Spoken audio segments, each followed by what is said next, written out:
लोगोफोर दैमारि ब्लग चेनेलाव बयखौबो बरायबाय आसा खालामो इसोरनि अननायाव बयबो मोजाङैनो दङ स' लोगोफोर आं दिनै सावरायगोन हु इज बिन'द or what is बिन'द गोबाङानो बिन'दनि फारसे सावरायबोबाय एक्सप्लेन खालामबाय बहुत गिदिर इउटुबारफोरानो आंनिथिंनिफ्राय आं एक्सप्लेन खालामना होनोसै बहुतनि कमेन्टआवनो नुदों लोगोफोर अनलि बिन'द जेबो कमेन्ट हरा गोबां अनेकथा कमेन्ट हरो ना मानसिफोरा बा नायग्रा पाब्लिकफोरा नाथाय दा एकेदिमान मा सोलिगासिनो अनलि कमेन्ट बक्सआव बिन'द बिदिनो लोगोफोर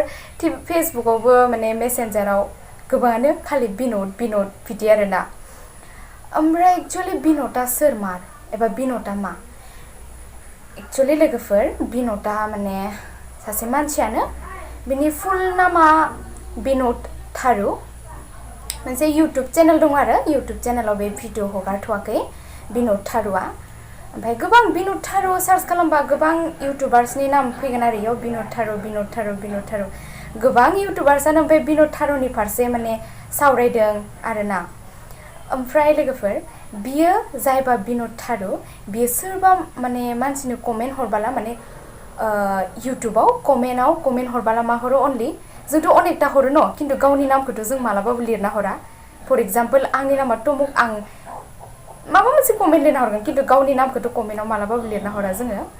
नाथाय बे जायबा बिन'द थारु माने कमेन्ट बक्सआव अनलि मा लिरो बिन'द आरो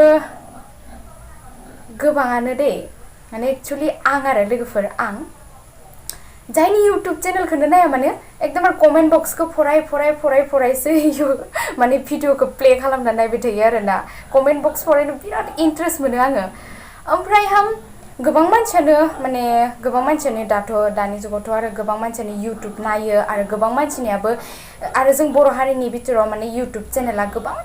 बांलांबाय अनेकथा माने ओमफ्राय बे सबनिबो कमेन्ट बक्सआव माने बिन'द हरो आरो ओमफ्राय गोबाङानोथ' कमेन्ट बक्सखौ फरायबा मा बिन'द थारुआ बिन'द हरो आरो ओमफ्राय मा मोनसे मिनिं दङ नामा मा मोनसे माने मा होनो एडभाइस बा माबा मोनसे माने मोजां कमेन्ट होनाय जायो नामा सानबाय आरोना मानसिफोरा जायबा कमेन्ट फरायो ओमफ्राय बेबायदिनो थिग बिसोरबो बिन'द आरो सोरबाथ' बिन'दनि फुल फर्मबो बरनबाय जेरै B for boy, I for is, N for now, and D for demand. Boy is now demand.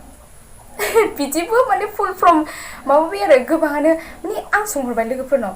बिन'दआ मा मा बिन'द ससियेल मिडियाआव मा भाइरेल जागासिनो खालि बिन'द कमेन्ट बक्सआव ओमफ्राय सासे लोगो आंखौ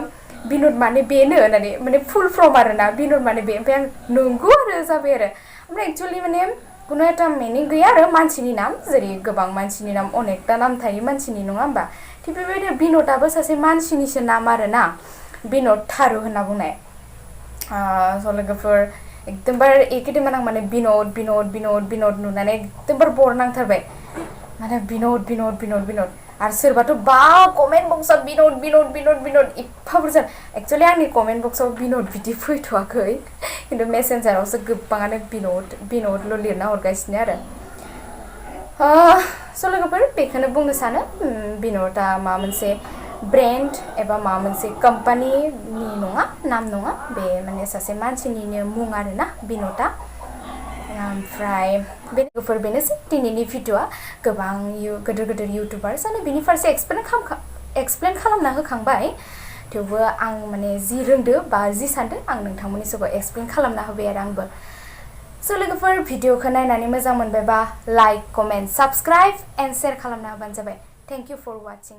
गोजोन्थों